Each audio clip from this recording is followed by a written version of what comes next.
Hello everybody, continuing with my Laws of Exponent series. Today we are doing the quotient rule. This is the rule that we're going to use when we have terms that are being divided. Again, the rule applies to different terms that have the same base. So for my example here, I have a base of x. It is raised to the power of m divided by x to the power of n. Quotient rule, quotient obviously being division. We are going to keep the base the same for these, and what we do with our exponents is, in this case, it is m minus n. So we are subtracting. Subtract those exponents.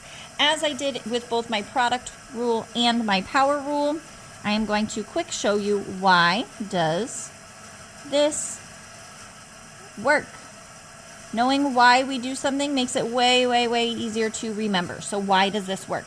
I'm going to do this example with variables. I'm going to say n to the 5th power over n to the 3rd power. Now I'm going to break this up. What does n to the 5th power even mean? Well, it means we have 5 n's being multiplied together. 1, 2, 3, 4, 5. 5 n's multiplied together. Same idea. N to the 3rd is 1, 2, 3 n's being multiplied together. Well, we know from dividing even just whole regular numbers, n over n divided by n is 1. That's going to cancel out. That would just be like a 1 there. Now we can cancel all of these that we have a match for. So 1, 2, 3. I can't cancel these guys out because I have no more n's on the bottom. So I'm going to leave it. If it's 1 multiplied by 2 n's, I don't really need those anymore. 1 times anything doesn't change it. I'm just going to say I have 2 n's there. Now, if you cross everything out on the bottom, the denominator, that would be technically a 1, right? Because if you divide, that would be like 1 over 1. But whenever you have division, if you have just a 1 in the bottom, it doesn't change anything. Anything divided by 1 is itself. So we don't need to include the 1 on the bottom. You're just going to leave it on the right here. Whatever was in the numerator, that is going to be your answer. This will be very important to note when we get into doing negative exponents. Not in this one. This is a much more basic version. I'm going to give you guys one more good example here. Because again, I will do more specifically focused on the quotient rule when I do a video on negative exponents. Right now I want to keep things nice and easy and positive. I'm going to do x to the 4th, y to the 9th, over x, y to the 4th. Right? So 2 different letters to work with here. I have an x to the 4th, an x that would be like a 1. So that is x to the 4 minus 1, which is 3. Right there. And my y's,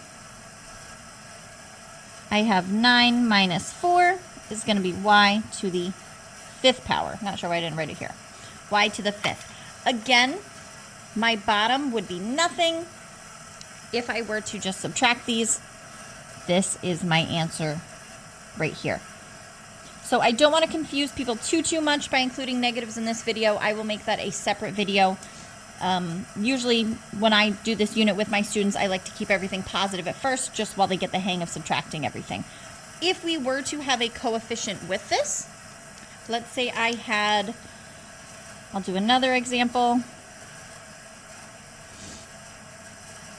10x to the 8th over 5x squared. If you have a coefficient, just like for the product rule, you actually did the multiplication out, we are going to actually do this division. If you can divide the numbers, you will. 10 divided by 5 is going to be 2.